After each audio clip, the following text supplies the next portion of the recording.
Weaponizing social media, the Rohingya crisis. In the sprawling refugee camp that's sprung up in recent months to house hundreds of thousands of Rohingya refugees fleeing persecution and death in Myanmar, one of the busiest spots is an electronics repair shop.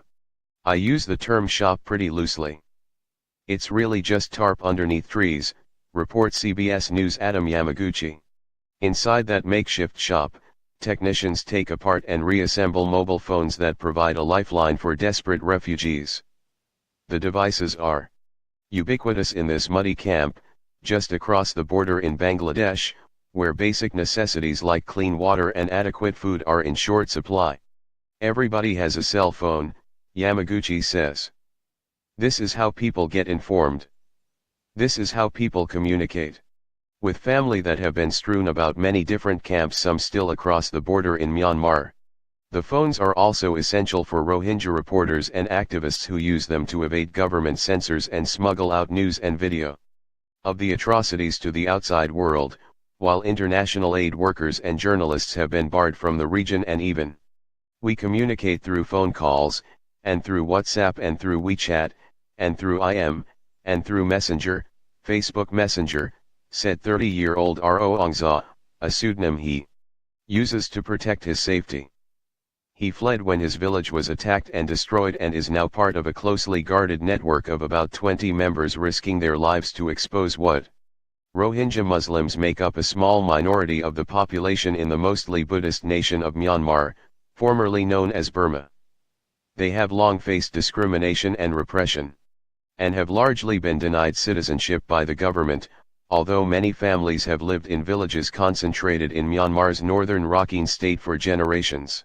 After a Rohingya militant group attacked police posts and an army base in August, killing 12 security force members, the military responded with a campaign of indiscriminate violence against the Rohingya population. Troops to the ground, killing thousands of men, women, and children in tactics widely condemned as ethnic cleansing. The clearest evidence would be the satellite imagery that shows 340 destroyed villages. Not houses. Villages, said David Matheson, an independent analyst who has lived and worked in the region for years. Over the last 6 months, nearly 700,000 Rohingya have fled their homes, many with horrific memories of seeing loved ones slaughtered or of. The government's main plan is to carry out slow and steady genocide and to wipe out this minority, clearly, said Ro Ongza. And yet, Matheson notes, the horrific violence that's driven at least hundreds of thousands of people into Bangladesh has been collectively overwhelmingly denied by so many people in Myanmar. It's not just a campaign of silence, it's one of systematic disinformation and persecution fueled by social media. In a tragic irony, some of the same digital tools the refugees consider a lifeline have been weaponized against them. Social media has been, I think, one of the most damaging aspects of this entire crisis, Matheson said. And I think people internationally need to realize that 5 years ago, it cost a couple $100s to get a SIM card. Not many people had phones. And so, what we've seen in the past 3 or 4 years is this country getting online, everyone having a cheap smartphone and access to Facebook. And so there's not the media literacy, there's not the kind of ability to understand this medium, and the limitations of online speech. The number of Facebook users in Myanmar has skyrocketed from about 2 million in 2014 to more than 30 million today. The regime and its allies' views of events permeate users' news feeds and mindsets. The government, led by former dissident and Nobel Peace Prize laureate Aung San Suu Kyi, has promoted that message, reinforcing the widely held belief that the Rohingya are not rightful citizens and downplaying abuses in the face of extensive evidence. I don't think there's ethnic cleansing going on. I think ethnic cleansing is too strong an expression to use for what's happening, Aung San Suu Kyi told BBC News. What she has said has been really quite deplorable, Matheson said. She has denied the scale of this. She has questioned credible reports of really grave, serious crimes.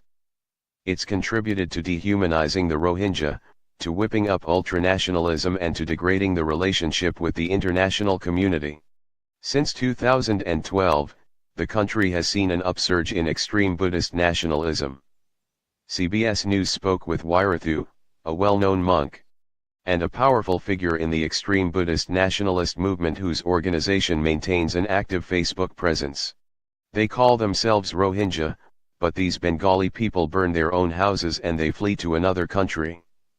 We did not burn their houses, as you see with the recent attack. They attacked the police posts, he said. We will not give them any land. Not even 1 inch. They are people that want to kill people.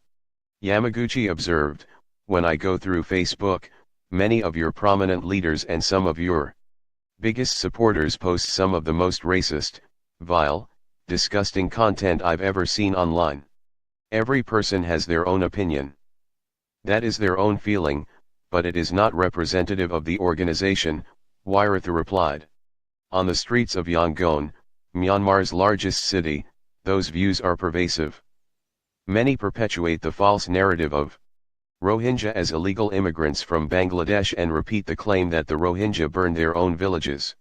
Those people came over illegally from Bangladesh due to overpopulation, one man said. Another asserted, never accept a Rohingya in Myanmar. Voices trying to counter that message include a punk rocker named Kaya Kaya, who says he faces virulent attacks online for supporting Rohingyas' rights.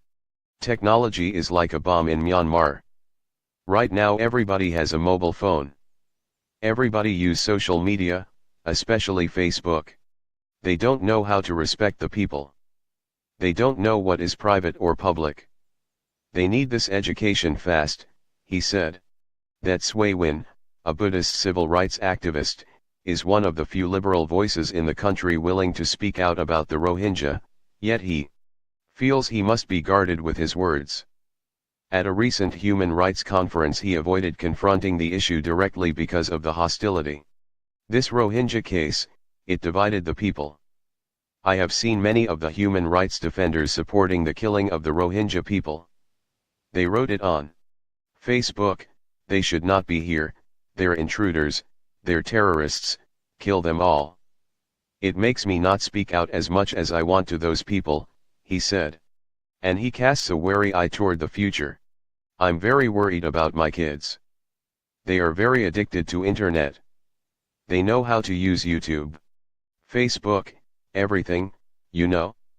My daughter is just 4.5 years old, and she knows everything.